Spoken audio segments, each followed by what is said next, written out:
Hello friends, Sundari's kitchen தாளிக்கும் வாசமில் இன்னும் 3 வகையான ஜூஸ் ஸ்மூத்திஸ் செய்கிறது எப்படின்னு சொல்லி பார்க்கலாம். இன்றைக்கி நான் வெண்பூசணி, அதாவது கல்யாண பூசணின்னு சொல்லுவாங்க, இதை வச்சு செய்கிறது எப்படின்னு சொல்லி பார்க்கலாம். பூசணிக்காய் ஒரு 1/4 கிலோ அளவுக்குங்க. இது தோல் செத்தி விதையெல்லாம் நீக்கிட்டு சின்ன துண்டுகளாக்கிக்கலாம். கொஞ்சமாக தேங்காய் பூ, இந்த தேங்காய் தேங்காய் பால் எடுக்கிற அளவில் இருக்கணும் பதமாக. ரொம்ப முத்தின தேங்காய் இருக்கக்கூடாது. ஒரு 4 மிளகு, கொஞ்சமாக வெல்லம், துளி உப்பு, இவ்வளோ தாங்க இதுக்கு தேவையான பொருள். பூசணிக்காய் மிகுந்த நீர் சத்து உள்ளதுங்க. இந்த கோடையில் நமக்கு அடிக்கடி உணவில் சேர்த்துக்கணும், எந்த வகையிலையாவது. சின்ன குழந்தைங்களுக்கு நம்ம காயாக சமைச்சு கொடுக்கும்போது சாப்பிட்றத விட இதை மாதிரி ஜூஸாக செஞ்சு கொடுக்கும்போது ரொம்ப விரும்பி குடிப்பாங்க. இது கோகோனட் ஜாகரிங்க, அதாவது தேங்காயிலேருந்து எடுக்கப்பட்ட வெல்லம். இது நான் சமீபத்தில் மலேசியா போனப்போ வாங்கிட்டு வந்தேன். இந்த தேங்காய் வெல்லம் நீரிழிவு நோய் உள்ளவங்க கூட சேர்த்துக்கலான்னு சொல்கிறாங்க. உங்கள் மருத்துவர்கிட்ட ஆலோசிச்சுட்டு எடுத்துக்கலாம் நீங்கள். இந்த வெல்லம்னு இல்லை, எந்த வெல்லமாவது, இல்லை நாட்டு சர்க்கரை, எது வேணாலும் சேர்த்துக்கலாம். ஒயிட் சுகரை விட இது நல்லது, இரும்பு சத்து உள்ளது. பூசணி துண்டுகள் கூட தேங்காய் பூ ஒரு 2 டேபிள் ஸ்பூன், வெல்லம் ஒரு 2 டேபிள் ஸ்பூன், துளி உப்பு, 4 மிளகு. இந்த மிளகு அவசியம் நம்ம சேர்க்கணும் பூசணிக்காய் எடுக்கும்போது. ஒரு 1.5 கிளாஸ் தண்ணி சேர்த்து மிக்சியில் நல்லா பட்டு மாதிரி மைய அரைச்சி எடுத்துடணும்.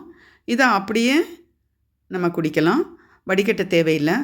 இது அப்படியே குடிக்கிறதுல சிரமம்னு நினைக்கிறவங்க மட்டும் வடிகட்டியும் குடிச்சிக்கலாம். குழந்தைங்க விரும்பி குடிப்பாங்க இந்த ஜூஸை.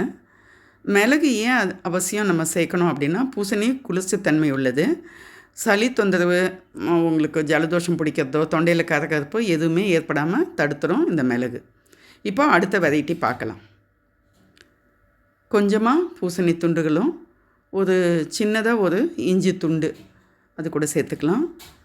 ஒரு 4-5 மிளகு, தேவையான அளவு உப்பு, கொஞ்சமாக கொத்தமல்லி தழை, இது கூட கொஞ்சம் புளிக்காத தயிர், ஒரு 2 கரண்டி அளவு, இல்லை ஒரு சின்ன கப் அளவு சேர்த்துட்டு ஒரு 1.25 டம்ளர் அளவுக்கு தண்ணி சேர்த்து நல்லா அதே மாதிரி பட்டு மாதிரி மைய அரைச்சி எடுத்துடணும்.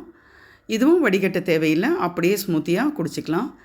பெரியவங்களுக்குங்கும்போது நீங்கள் மிளகு இன்னும் கூட ஒரு 1/2 ஸ்பூன் அதிகமாக சேர்த்துக்கலாம்.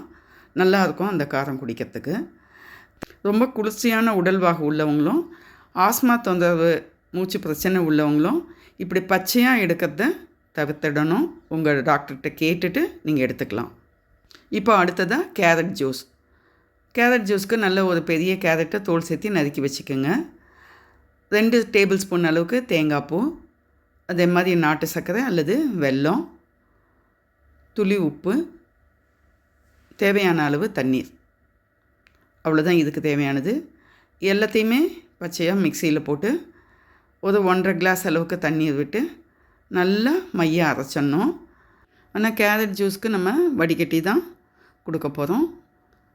ஏன்னா இது அந்த பூசணிக்காய் மாதிரி அந்த தன்மையில் இருக்காது. அதனால் இதை நல்லா மைய அரைச்சிட்டு நம்ம வடிகட்டி எடுத்துக்கலாம். வெள்ளை சர்க்கரைக்கு பதிலாக நம்ம வெல்லம் சேர்த்து குடிக்கும்போது தேவையான அளவு இரும்பு சத்தும் கிடைக்கும், விட்டமின் ஏ, எல்லா சத்துக்களும் நமக்கு கிடைச்ச மாதிரி இருக்கும். துளி ஏலக்காய் பொடி சேர்த்துருக்கேன் நான் கடைசியாக. இது விருப்பம் இருந்தால் சேர்த்துக்கலாம், இல்லைன்னா விட்டுடலாம். குழந்தைங்களுக்கு ரொம்ப விருப்பமான பானமாக இருக்கும் இந்த கேரட் ஜூஸ். ஏன்னா அவங்களுக்கு செயற்கையாக நம்ம எந்த கலரும் இதில் சேர்க்க போகிறது கிடையாது. மாற்றி மாற்றி செஞ்சு கொடுக்கும்போது எல்லாருமே வீட்டில் விரும்பி குடிப்பாங்க. வெள்ளை சர்க்கரைக்கு பதிலாக வெல்லம் சேர்த்துக்கலாம், நாட்டு சர்க்கரை சேர்க்கலாம், தேன் சேர்த்து கூட இந்த ஜூஸை செஞ்சு கொடுக்கலாம். நீங்களும் இதே மாதிரி ஜூஸ் வகைகளை செய்து உங்கள் வீட்டில் உள்ளவங்களோட சேர்ந்து அருந்திட்டு எப்படி இருந்தது என்னங்கிறத எனக்கு கமெண்ட்ஸில் சொல்லுங்கள். எங்களை மேம்படுத்திக்க உங்களுடைய கமெண்ட்ஸ் உதவியாக இருக்கும். அடுத்ததாக நான் தொடர்ந்து இன்னும் கோடைக்கால சிறப்பு உணவுகள், குளிர்பானங்கள் எல்லாமே அடுத்து பதிவு பண்ணலான் இருக்கேன். தொடர்ந்து பார்த்துட்டு வாங்க. இந்த வீடியோ பிடிச்சிருந்தா லைக் பண்ணுங்கள், ஷேர் பண்ணுங்கள், சப்ஸ்கிரைப் பண்ணுங்கள். நன்றி, வணக்கம்.